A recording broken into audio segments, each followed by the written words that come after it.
तो root five को irrational proof करने से पहले आपको यहाँ पे एज्यूम करना पड़ेगा कि let root five is a rational. तो हमने सपोज कर लिया कि रूट फाइव एक रेशनल नंबर है। जैसे रेशनल आपने किया तो उसको हम तो ए बाई बी के फॉर्म में लिख सकते हैं। तो यहाँ पे हमको लिखना पड़ेगा कि root five equal to A by B. अब ए बाई बी हमें लिखने से पहले हमें पहले से ही ये श्योर हो जाना पड़ेगा कि ए और बी जो है वो को प्राइम है। अगर को प्राइम नहीं है, इनका कोई दूसरा फैक्टर है, को प्राइम वो होता है जिसका एच सी एफ वन हो। अगर ए और बी का एच सी एफ निकाला जाए तो वन होना चाहिए। अगर वन है तो दोनों को प्राइम है, वन नहीं है तो को प्राइम नहीं है।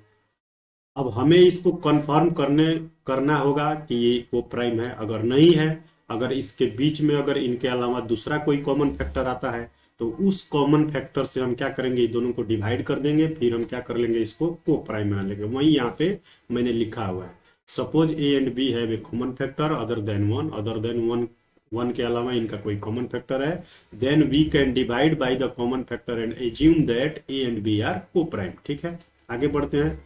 अब जैसे यहाँ पे आपने ले लिया तो b को इधर भेज दीजिए, तो इधर हो जाएगा b under root five equal to a। अब स्क्वायर कर दीजिए, स्क्वायरिंग स्क्वायरिंग बोथ साइड, दोनों साइड आप स्क्वायर कीजिएगा तो ये बी स्क्वायर हो जाएगा और ये फाइव आ जाएगा यहाँ पे, और ये ए स्क्वायर हो जाएगा। अब बी स्क्वायर को इधर ही रोक लीजिए या फाइव को इधर भेज दीजिए। बी स्क्वायर को इधर रोक के इधर भेज दिया हमने, ए स्क्वायर को जाके फाइव डिवाइड कर दिया।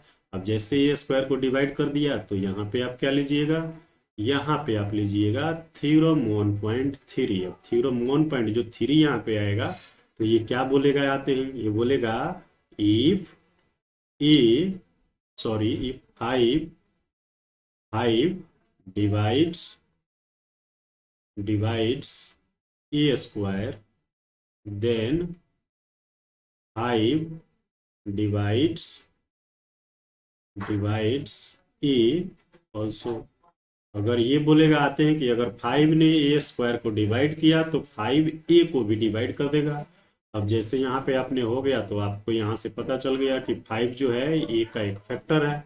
अब जैसे हो गया तो यहाँ से फिर ले लीजिए, ए का वैल्यू कुछ और ले लीजिए क्योंकि हमें बी का भी फैक्टर निकालना पड़ेगा, क्योंकि हमने अल्टीमेटली ए और बी लिया है यहाँ पे। तो बी का फैक्टर निकालने के लिए ए इक्वल टू ले लेते हैं हम 5c। 5c जैसे ले लेंगे और इसका वैल्यू पुट कर देंगे इस इक्वेशन वन में।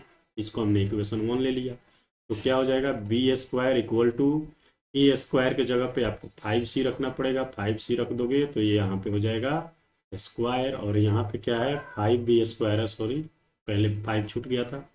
अब 5b स्क्वायर यहाँ पे रहेगा और ये हो जाएगा 25 और c स्क्वायर। तो 5 से इस 25 को कैंसिल करोगे, 5 5 जा 25 होता है। फिर यहाँ पे ले लीजिए बी स्क्वायर जैसे आपने लिया तो ये हो गया 5c स्क्वायर। अब बी स्क्वायर को इधर ही रोकिए, 5 को इधर लाइए तो 5 इसको डिवाइड कर देगा, ये हो जाएगा c स्क्वायर। अब फिर यहाँ पे थ्योरम आ जाएगा, जैसे ने 5b स्क्वायर को डिवाइड किया वैसे ही b को भी करेगा, तो यहाँ पे आ जाएगा थ्योरम आपका।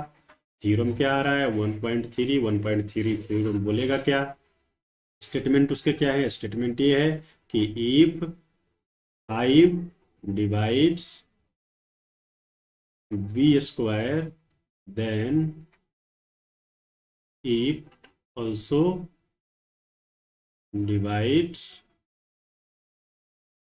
5b, सॉरी अगर इसने बी स्क्वायर को डिवाइड कर दिया तो ये बी को भी डिवाइड कर देगा। अब जैसे बी को डिवाइड कर दिया तो इसका हमने फैक्टर 5 निकाल दिया।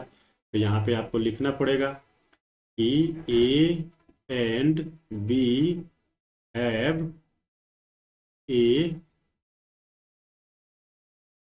ए कॉमन फैक्टर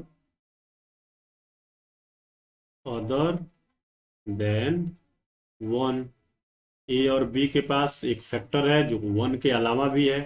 अगर ये है तो इससे क्या होता है कि ए और बी को प्राइम नहीं होता है। जैसे वन के अलावा कोई दूसरा उसका फैक्टर हो गया तो वो को प्राइम नहीं हुआ। तो यहाँ पे आप लिखेंगे therefore A A and B are not A not यहाँ से को प्राइम। ए और बी जो है वो को प्राइम नहीं है। अब जैसे वो को प्राइम नहीं हुए तो आपने जो यहाँ पे एज्यूम किया कि ये दोनों को प्राइम है, तो आपका एजम्पशन ही रॉन्ग हो गया। तो यहाँ से लिखोगे hence our our assumption is wrong, root under 5 is a irrational. तो यहाँ से यही आपको प्रूव करना था, यही हमने प्रूव कर दिया।